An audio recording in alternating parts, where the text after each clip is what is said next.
ഞാൻ പുറത്ത് തുണി നൂത്തിട്ടിരിക്കുന്ന സമയത്തായിരുന്നു പെട്ടെന്ന് ആ ഒരു കൊച്ചെന്നെ വന്ന് വിളിക്കുന്നത്. ആൻറ്റി, ആൻറ്റിയും കൂടെ വാ. അവിടെയാണെന്നുണ്ടെങ്കിൽ ആകെ പാറ ബോറടിച്ചിരിക്കുക. ഇപ്പോൾ എന്തെങ്കിലുമൊക്കെ കളികളും കാര്യങ്ങളും ഒക്കെ ഉണ്ട്. അപ്പോൾ ആൻറ്റി കൂടെ കൂടിക്കഴിഞ്ഞാൽ അത് ഞങ്ങൾക്കൊരു പ്രചോദനമാണ്. അങ്ങനെ അവൾ വിളിച്ച സ്ഥലത്തേക്ക് തന്നെ ഞാൻ ചെന്നു. ആ സമയത്താണെന്നുണ്ടെങ്കിൽ അവരുടെ കൂട്ടത്തിൽ കളിക്കാൻ ഒരു മുതുക്കനും ഉണ്ടായിരുന്നു. ആ മുതുക്കൻ്റെ പേരാണ് തൊട്ടടുത്ത വീട്ടിലെ രാജേഷ്. കുട്ടികൾ അയാളെ രാജേഷ് മാമ എന്നാണ് വിളിക്കാറ്. ഞാൻ അവിടേക്ക് ചെല്ലുന്ന സമയത്ത് അയാളും എന്നെ നോക്കി ചിരിച്ചു. കുട്ടികളോട് കളിക്കാൻ വന്നാണോ എന്ന് ചോദിക്കുമ്പോൾ ഞാൻ പറഞ്ഞു അതെ. മോള് വന്ന് വിളിച്ചപ്പോൾ ഞാനിങ്ങനെ പോരുന്നു. പെട്ടെന്നൊരു കുട്ടിത്തം എന്ന പോലെ ആൾ എൻ്റെ അടുത്ത് പറഞ്ഞു, ഇവിടെ പല രീതിയിലുള്ള കളികളുണ്ട് കേട്ടോ. ഒന്ന് കണ്ണുപുത്ത് കളി, പിന്നെ കെട്ടിയിട്ടുള്ള കളി, അങ്ങനെയൊക്കെയുള്ള കളികളൊക്കെ ഉണ്ട്. അങ്ങനെ എല്ലാവർക്കും ഒരു രസത്തിന് വേണ്ടി ചെയ്യുന്നതാണ് എന്ന് പറഞ്ഞു. അപ്പോൾ ഞാനും പറഞ്ഞു നിങ്ങളുടെ കൂടെ ഞാനും കൂടിക്കൊള്ളാം, എനിക്ക് കുഴപ്പമൊന്നുമില്ല. പിന്നെ വീട്ടിൽ നിന്ന് ബോറടിച്ച സമയത്താണ് കുട്ടി വന്ന് വിളിച്ചത്. അതുകൊണ്ട് തന്നെ എനിക്കൊരുപാട് ഇഷ്ടമാണ് ഇങ്ങനെയുള്ള കളികളൊക്കെ. അത് പറയുന്ന സമയത്ത് ആള് ഒരു തമാശ എന്ന പോലെ പറഞ്ഞു, എന്നാൽ പിന്നെ ഞങ്ങളുടെ കൂടെ കുടിക്കോ, അതാകുമ്പോൾ ഞങ്ങൾക്കൊരു കൂട്ടമാവല്ലോ.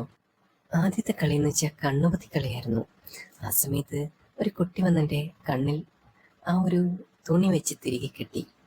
അപ്പം തന്നെ ഒന്നും കാണാൻ പറ്റുന്നില്ലായിരുന്നു. ശേഷം ആ കുട്ടി പറയുന്ന ഒരാളെ കണ്ടുപിടിക്കണം, അതാണ് ആ കളിയുടെ ടാസ്ക് എന്ന് പറയുന്നത്. അപ്പോൾ ആ ഒരു സമയത്ത് കണ്ണ് പൊത്തി കെട്ടിയിട്ട് അവളെ വിളിച്ചു പറഞ്ഞത് അനശ്വര എന്ന പേരായിരുന്നു. അത് എൻ്റെ തൊട്ട് വീട്ടിലെ കുട്ടിയായിരുന്നു അനശ്വര. പക്ഷേ അവിടെ ഓരോരുത്തരും ഉണ്ട്.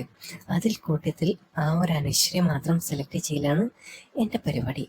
അങ്ങനെ ഞങ്ങൾ രണ്ടുപേരും കൂടെ എൻ്റെ കണ്ണ് കെട്ടി.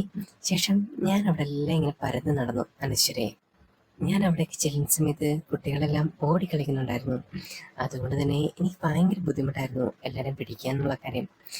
അങ്ങനെ തപ്പി തപ്പി തപ്പി ഞാൻ അവിടെ എല്ലാം തപ്പി നടന്നു. പെട്ടെന്ന് ഞാൻ ഓടിച്ചെന്ന് ആളെ സ്പർശിച്ചത് അയാളെ ആയിരുന്നു, രാജേഷിനെ. രാജേഷ് പെട്ടെന്ന് തന്നെ എൻ്റെ അടുത്ത് പറഞ്ഞു, അയ്യോ ഇത് ഞാനാണേ എന്ന് പറയുമ്പോൾ ഞാൻ പറഞ്ഞു, അയ്യോ സോറി സോറി, ഞാൻ അറിയാതെ അവളാണെന്ന് വിചാരിച്ചു. അപ്പോൾ അയാൾ എൻ്റെ അടുത്ത് പറഞ്ഞു എന്നെ പോലെ, കുഴപ്പമില്ല, ഇറ്റ്സ് ഓക്കെ, അതൊന്നും കുഴപ്പമില്ല എന്ന് പറഞ്ഞു. അങ്ങനെ കുറച്ച് സമയം കഴിഞ്ഞപ്പോൾ ആരെയും കിട്ടുന്നില്ല എന്ന് കണ്ടപ്പോൾ ഞാൻ പറഞ്ഞു, എനിക്കിത് പറ്റത്തില്ല, ഇതാരും എൻ്റെ അടുത്തേക്ക് വരുന്നില്ല, ഞാൻ അവിടെ എല്ലാം ഓടി നടക്കുകയാണ്.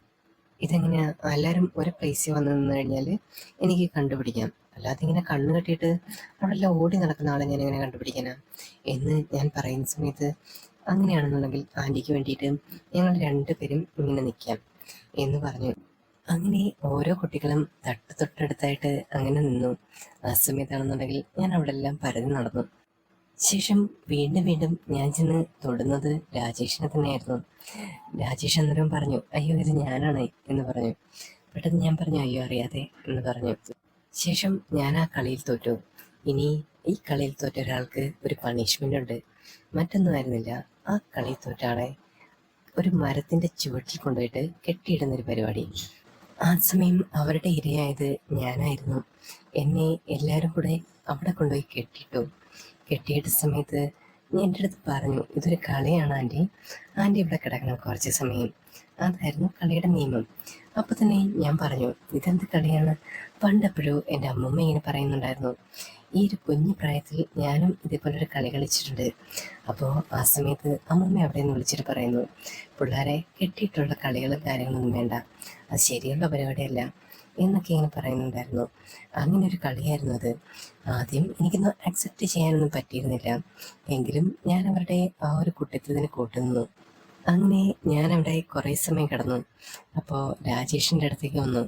ശേഷം എൻ്റെ അടുത്ത് പറഞ്ഞു, ഇത് പിള്ളേരുടെ ഒരു കളിയും കാര്യങ്ങളൊക്കെയാണ്, അതങ്ങനെ കണ്ടാൽ മതി എന്ന് പറഞ്ഞു. അപ്പം ഞാൻ പറഞ്ഞു, ഓക്കെ കുഴപ്പമൊന്നുമില്ല, മാഷാണല്ലോ ഇവരുടെ ഗുരു, അപ്പം ഇതൊക്കെ സംഭവിക്കുമെന്ന് എനിക്കറിയാം. അങ്ങനെ കുറേ സമയം ഞാനങ്ങനെ കിടന്നു. ആ സമയത്ത് ആ ഒരു കുട്ടി വന്നിട്ട് എൻ്റെ അടുത്ത് പറയുന്നുണ്ടായിരുന്നു, ആൻറ്റിക്ക് പോകണമെന്നുണ്ടെങ്കിൽ ഒരു കാര്യം ചെയ്യണം, എങ്കിൽ മാത്രമേ ആൻറ്റിയെ ഞങ്ങൾ വിടൂ. ഞാൻ ചോദിച്ചു, എന്താ കുട്ടി, എന്താ നിനക്ക് വേണ്ടേ, എന്താ ഞാൻ ചെയ്യണ്ടേ എന്നൊക്കെ കാര്യങ്ങൾ ചോദിച്ചു. ആ സമയം ആ ഒരു കുട്ടി എൻ്റെ അടുത്ത് പറഞ്ഞു, ആൻറ്റി ഞങ്ങൾക്ക് വേണ്ടി ഒരു കാര്യം ചെയ്യണം, ഞങ്ങൾ ഒരു പച്ചമുളക് കൊണ്ടുവരും, അത് ആൻറ്റി കഴിക്കണം, അത് കഴിച്ചു കഴിഞ്ഞാൽ ആൻറ്റി ഞങ്ങളെ വിടാം, അല്ലെന്നുണ്ടെങ്കിൽ വിടത്തില്ല എന്ന് പറഞ്ഞു. ആ സമയത്ത് ഞാൻ പറഞ്ഞു ഓക്കെ കഴിക്കാം. അപ്പം അത് മുഴുവനും കഴിക്കണം. മുഴുവനും കഴിച്ചതിന് ശേഷം അത് കളയുകയാണെന്നുണ്ടെങ്കിൽ, അതായത് പകുതിക്ക് കടയുകയാണെന്നുണ്ടെങ്കിൽ ഞങ്ങൾ ചൊറിയണം വെച്ചിട്ട് ആൻറ്റി തേക്കും എന്ന് കുട്ടികളെ ഭീഷണിപ്പെടുത്തി. ഞാൻ പറഞ്ഞു അയ്യോ എൻ്റെ മുത്തേ അങ്ങനെ ചെയ്യല്ലേ എന്ന് പറയുമ്പോൾ അവരെ പച്ചമുളക് എടുത്തുകൊണ്ട് വന്നിരുന്നു. ഇന്ന് ആൻറ്റി കഴിച്ചോളൂ എന്ന് പറഞ്ഞിട്ട് എൻ്റെ വായിലേക്ക് വെച്ച് തന്നു. ആ സമയത്ത് ഞാനത് കഴിക്കുകയായിരുന്നു. അപ്പോൾ തന്നെ നന്നായിട്ട് എരിയുന്നുണ്ട്. ഞാൻ പറഞ്ഞു വെള്ളം കൊണ്ടുപോയോ എന്നൊക്കെ ഞാൻ വിളിച്ചു പോകുന്നുണ്ട്. എന്നിട്ടും പിള്ളേർ അനങ്ങുന്നുണ്ടായിരുന്നില്ല. അങ്ങനെ ഞാൻ മുഴുവൻ കഴിച്ച സമയത്ത് കുട്ടികൾ വന്നെന്നെ തുറന്നു വിട്ടു. അപ്പം തന്നെ ഞാൻ ഓടി വീട്ടിലേക്ക്. ആ സമയത്ത് രാജേഷ് എൻ്റെ കൂടെ വന്നു. എന്തുപറ്റി, ഭയങ്കര പ്രശ്നമായോ എന്നൊക്കെ പറഞ്ഞിട്ട് ആളെൻ്റെ കൂടെ കൂടി. അങ്ങനെ ഞാൻ അകത്തേക്ക് കയറി അടുക്കളയിലേക്ക് ചെന്നു. അപ്പോഴും എൻ്റെ കൂടെ സഹായത്തിനായിട്ട് രാജേഷ് വരുന്നുണ്ടായിരുന്നു. രാജേഷ് പറഞ്ഞു ഞാൻ വെള്ളം എടുത്ത് തരാം, എന്തെങ്കിലും ഇങ്ങനെ നടന്നുകൊണ്ട. ഞാൻ പറഞ്ഞു എനിക്ക് നന്നായിട്ട് പുകയുന്നുണ്ട്, അയ്യോ എനിക്ക് വയ്യായി എന്നൊക്കെ പറഞ്ഞിട്ട് ഞാൻ അകത്തേക്ക് കയറി വെള്ളം എടുത്ത് കുടിച്ചു. അത് നന്നായിട്ട് ഇന്ന് കുടിക്കുന്നുണ്ടായിരുന്നു. അപ്പോൾ രാജേഷ് ഇങ്ങനെ പറയുന്നുണ്ടായിരുന്നു അത് പിള്ളേരുടെ ഒരു തമാശയല്ലേ, അങ്ങനെ കണ്ടാൽ മതി എന്നൊക്കെ പറയുമ്പോൾ ഞാൻ അവനെ നോക്കി. ആണോ തമാശ എന്ന് പറഞ്ഞു. അങ്ങനെ പറയുമ്പോൾ ആള് പറഞ്ഞു ഇങ്ങനെ കണ്ടാൽ മതിയിടോ, അങ്ങനെ പേടിക്കൊന്നും വേണ്ട എന്ന് പറഞ്ഞു. അങ്ങനെ കുറേ സമയം ഞാനും രാജേഷും ആ ഒരു സോഫയിൽ തന്നിരുന്നു.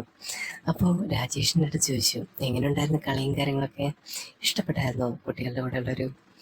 അപ്പോൾ ഞാൻ പറഞ്ഞു എൻ്റെ പൊന്നെ ഒന്നും പറയാനില്ല എൻ്റെ കുട്ടാ, ആകെപ്പാടെ മനുഷ്യനെ ഒരു വേറെ ലെവലെത്തിക്കുന്ന ഒരു കാര്യമാണ്, എങ്ങനെ നമുക്ക് നിൽക്കാൻ പറ്റും എന്നൊക്കെ ഞാൻ രാജേഷിനോട് പറഞ്ഞു. പെട്ടെന്ന് അയാൾ എൻ്റെ അടുത്ത് പറഞ്ഞു പിള്ളേർ അത്യാവശ്യം പെശകാണ്, പിന്നെ ചെറിയ ചെറിയ കാര്യങ്ങളാണെങ്കിൽ നമുക്കൊരു ആസ്വദിക്കാനൊക്കെ കിട്ടത്തില്ലേ, അതൊക്കെ തന്നെ വലിയൊരു കാര്യമല്ലേ എന്ന് രാജേഷിനോട് പറഞ്ഞു. ഞാൻ പറഞ്ഞു ഓവാ ഇതിപ്പോൾ അനുഭവിക്കുന്നത് നമ്മളാണല്ലോ, പിന്നെ പറയാനൊന്നുമില്ല എന്ന് പറയുമ്പോൾ രാജേഷ് വന്നിട്ട് എൻ്റെ അടുത്തിരുന്നു. എന്നിട്ട് എന്നോട് പറഞ്ഞു ഇതൊന്നും അങ്ങനെ കാര്യമാക്കി എടുക്കണ്ട, നമ്മൾ പണ്ട് അനുഭവിക്കാൻ പറ്റാത്ത കാര്യങ്ങളൊക്കെ ഇപ്പോഴനുഭവിക്കുന്നുണ്ടല്ലോ, അതേപോലെയുള്ള കാര്യങ്ങളാണെന്ന് വിചാരിച്ചാൽ മതി. പണ്ട് നമുക്ക് കുട്ടിത്തം അനുഭവിക്കാൻ പറ്റിയിട്ടില്ല, പക്ഷേ ഈ ഒരു സമയത്ത് നമ്മൾ അത് അനുഭവിക്കുന്നില്ലേ എന്ന് രാജേഷിൻ്റെ അടുത്ത് പറയുമ്പോൾ രാജേഷിനെ ഞാൻ നോക്കി. രാജേഷ് ഇപ്പോഴും കുട്ടിയാണല്ലേ എന്ന് ഞാൻ ചോദിക്കുമ്പോൾ അവൻ എന്നോട് പറഞ്ഞു അങ്ങനെയൊന്നല്ല ഞാൻ പറഞ്ഞേ, എനിക്കിഷ്ടമാണ് കുട്ടികളോടൊക്കെ കളിക്കാനും അതൊക്കെ. അപ്പോൾ താനും കൂടിയപ്പോൾ അതൊരു ഇൻട്രസ്റ്റിംഗ് ആയിട്ട് എനിക്ക് തോന്നി, തനിക്ക് ഇങ്ങനെയുള്ള കളികളൊക്കെ ഭയങ്കര ഇഷ്ടമാണല്ലേ എന്ന് ചോദിച്ചു. ഞാൻ പറഞ്ഞു ഇഷ്ടമാണെന്നോ, എനിക്ക് എന്താ ഇഷ്ടമില്ലാത്തതെന്നറിയോ, എല്ലാം എനിക്കിഷ്ടമാണ് എന്ന് ഞാൻ രാജേഷിനോട് ഒരു പുഞ്ചിരിയോടെ പറഞ്ഞു. അങ്ങനെ ഞങ്ങൾ രണ്ടുപേരും കൂടെ സംസാരിച്ചിരിക്കുമ്പോൾ തന്നെ ഞാൻ രാജേഷിനോട് പറഞ്ഞു എനിക്ക് നല്ല പോലെ എരിയുന്നുണ്ട്, എവിടെയൊക്കെയോ കൊണ്ടിട്ടുണ്ട് പച്ചമുളക് ചുണ്ടിലും പിന്നെ അവിടെ ഇവിടെ എല്ലാം ഉണ്ട്. അപ്പോൾ ഇന്നുവരെ ഞാൻ രാജേഷിനോട് പറഞ്ഞു ഞാൻ ഇച്ചിരി വെള്ളം എടുക്കട്ടെ കുടിക്കാൻ, തനിക്ക് തണുത്തെന്തെങ്കിലും എന്ന് പറയുമ്പോൾ രാജേഷ് പറഞ്ഞു എന്നാൽ പിന്നെ എടുത്തോളൂ, എന്തെങ്കിലുമൊക്കെ കുടിച്ചുകൊണ്ടിരിക്കാം എന്ന് പറഞ്ഞു. അപ്പോൾ രാജേഷിൻ്റെ അടുത്ത് ഞാൻ ആ ഒരു അടുക്കളയിലേക്ക് പോകുമ്പോൾ തന്നെ അവനും വന്നിരുന്നു അകത്തേക്ക്. എന്നിട്ട് ശേഷം എൻ്റെ അടുത്ത് ഒന്ന് പറഞ്ഞു ഞാനിങ്ങനെ വീട്ടിൽ ആരും ഇല്ലാത്ത സമയത്താണെന്നുണ്ടെങ്കിൽ ഇതുപോലെ കുറച്ച് ഡ്രിങ്ക്സും കാര്യങ്ങളൊക്കെ ഉണ്ടാക്കി ശേഷം എന്തെങ്കിലും കുറിക്കാനും എടുത്ത് വെച്ച് അങ്ങനെ ഇത് ചവച്ച് കഴിച്ചുകൊണ്ടിരിക്കും, അതൊരു രസമാണ് കേട്ടോ എന്ന് അവൻ എന്നോട് പറഞ്ഞു. അങ്ങനെ കുറേ സമയം ഞാനും അവനും കൂടെ ഇങ്ങനെ സംസാരിച്ചിരുന്നു. അവന് സംസാരിക്കാൻ ഒരുപാട് ഇഷ്ടമാണ്, എനിക്കും അതുപോലെ തന്നെ കേട്ടിരിക്കാൻ. അപ്പോൾ ഞാൻ പറഞ്ഞു നിൻ്റെ സംസാരം ഒരുപാട് ഇഷ്ടപ്പെടുന്നുണ്ട്, നിനക്ക് ഇതൊക്കെ ഒരുപാട് ഇഷ്ടമാണല്ലേ സംസാരിക്കാൻ എന്ന് പറയുമ്പോൾ അവൻ പറഞ്ഞു ഇതൊക്കെ ഒരു ത്രില്ലല്ലേ എൻ്റെ മാഷേ. അങ്ങനെ ഞങ്ങൾ രണ്ടുപേരും കൂടെ അവിടെ ഇരുന്ന് കഴിക്കുകയും കുടിക്കുകയും എല്ലാം ചെയ്തു. ശേഷം ഞങ്ങൾ രണ്ടുപേരും കൂടെ പുറത്തേക്ക് ഇറങ്ങി. അപ്പോഴും പിള്ളേരെ ഞങ്ങളെ വെയിറ്റ് ചെയ്ത് നിൽക്കുന്നുണ്ടായിരുന്നു. ആൻറ്റി വാ കളിക്കാം എന്നൊക്കെ പറയുമ്പോൾ ഞാനില്ല എൻ്റെ പിള്ളേരെ എന്ന് പറഞ്ഞിട്ട് ഞാൻ അകത്തേക്ക് കയറി പോകുമ്പോൾ രാജേഷിനെ നോക്കി ചിരിക്കുന്നുണ്ടായിരുന്നു. പെട്ടെന്ന് രാജേഷും എൻ്റെ അകത്തേക്ക് കയറി വന്നു. ആ ഒരു സമയം അതിലുണ്ടായിരുന്ന ഒരു കുട്ടി അകത്തേക്ക് വന്നിട്ട് എൻ്റെ കാതിൽ വന്നിട്ട് ചോദിച്ചു എന്താ ആൻറ്റി ഞങ്ങളും തമ്മിൽ ലവ് ആണോ എന്ന് ചോദിക്കുമ്പോൾ ഞാൻ പറഞ്ഞു ഒന്ന് പോയേ കൊച്ചേ, അടങ്ങിയിരിക്കവിടെ എന്ന് പറഞ്ഞു. ശേഷം രാജേഷിൻ്റെ അടുത്ത് ചോദിച്ചു എന്താണ് പറഞ്ഞേ. ഞാൻ പറഞ്ഞു ഒന്നുമില്ല, കൊച്ചിന് അഹങ്കാരം എന്ന് പറഞ്ഞ് ഞാനൊരു വാക്കിൽ നിർത്തി. അങ്ങനെ കുറേ സമയം രാജേഷിൻ്റെ കൂടെ അവിടെ ആ ഒരു സോഫയിലിരുന്ന് ഞങ്ങൾ തമ്മിൽ സംസാരിച്ചിരുന്നു. ഞങ്ങൾക്ക് ഒരുപാട് കാര്യങ്ങൾ സംസാരിക്കാനുണ്ടായിരുന്നു. അത് മറ്റൊന്നും ആയിരുന്നില്ല, ഓരോ ജീവിതത്തിൻ്റെ കാര്യങ്ങളും അതും ഇതുമെല്ലാം. അങ്ങനെ എനിക്ക് നല്ലൊരു ഫ്രണ്ടായിരുന്നു രാജേഷ്. അങ്ങനെ ഞങ്ങളുടെ ഒരു ലൈഫ് അടിപൊളിയായിരുന്നു. ആ ഒരു സമയം സംസാരവുമെല്ലാം.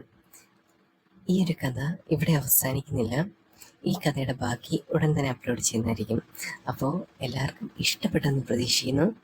അപ്പോൾ ഇഷ്ടപ്പെട്ട് കഴിഞ്ഞാൽ ലൈക്ക് ചെയ്യുക, സബ്സ്ക്രൈബ് ചെയ്യുക. സബ്സ്ക്രൈബ് ചെയ്താൽ ഇതുപോലുള്ള സ്റ്റോറീസ് ഇനിയും വരുന്നതായിരിക്കും. അപ്പം എല്ലാവർക്കും ബൈ ബൈ.